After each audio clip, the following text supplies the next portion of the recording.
আজকে মাটনের লাল লাল ঝোলের রেসিপি শেয়ার করলাম তোমাদের সাথে। কিভাবে প্রেশার কুকার ছাড়াও কড়াইতে খুব সুন্দরভাবে মাংস রান্না করা যায় সেটাই শেয়ার করলাম। এখানে 400-র মতন মাংস রাখা আছে।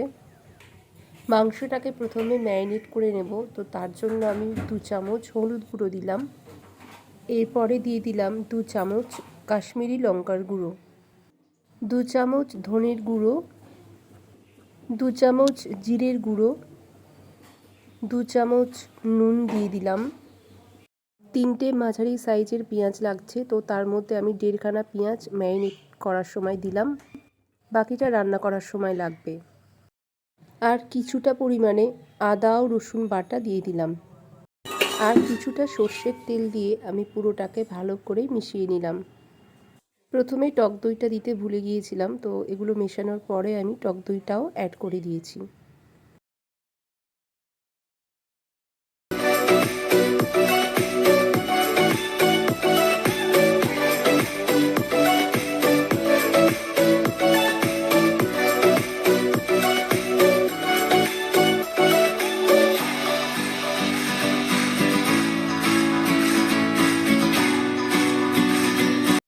টক দইটা দিয়ে ভালো করে মিশিয়ে নেওয়ার পরে এটাকে 2 ঘন্টার মতন চাপা দিয়ে রেখে দিতে হবে। কড়াইতে তেল দিয়ে প্রথমে আলুগুলোকে ভালো করে ভেজে নেব।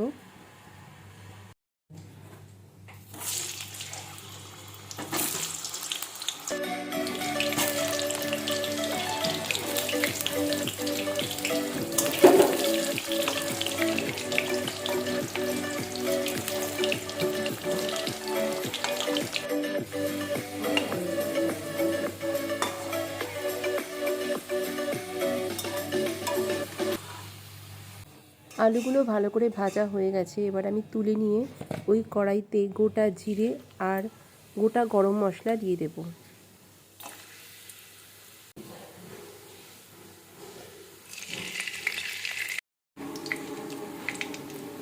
তারপরে কিছুটা রসুন বাটা আর বাকি যে পেঁয়াজ কুচিটা আমি রেখে দিয়েছিলাম সেই পেঁয়াজ কুচিগুলো দিয়ে দেবো।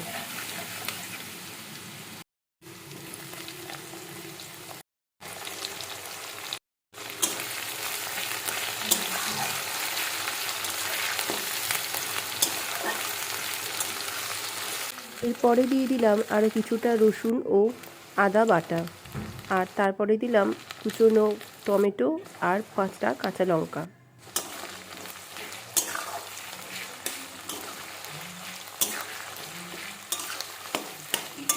দিয়ে দিলাম 2টো তেজপাতা।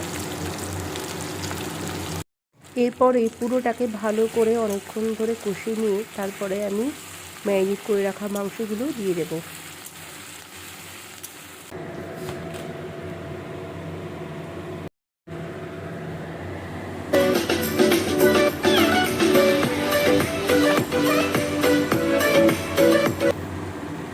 মশলা যেহেতু ম্যারিনেট করে রাখার সময় সব কিছু দিয়ে দিয়েছিলাম, তো আর বিশেষ কিছু দিতে লাগবে না।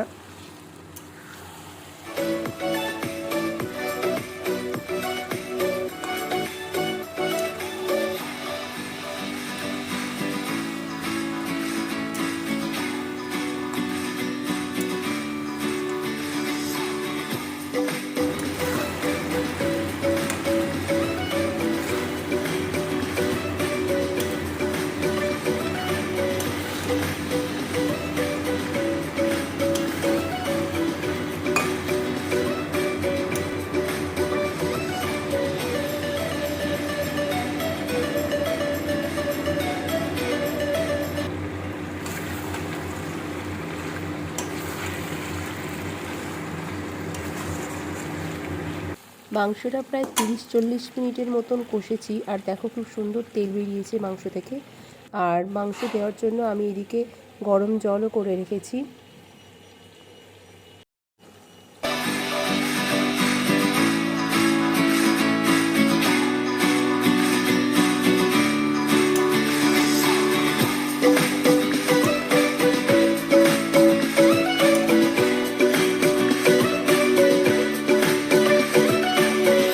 মাংসটা খুব ভালো করে কষা হয়ে গেছে, এবার এখন আমি গরম জলটা অ্যাড করব।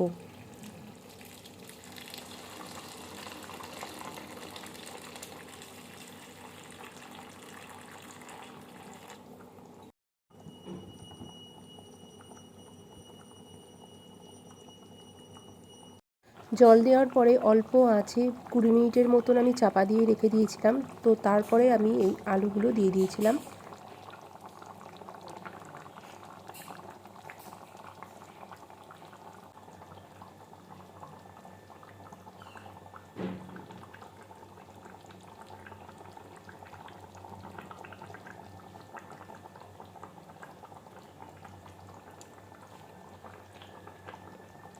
এখন আমি উপর থেকে একটু গরম মশলার গুঁড়ো ছড়িয়ে দিলাম।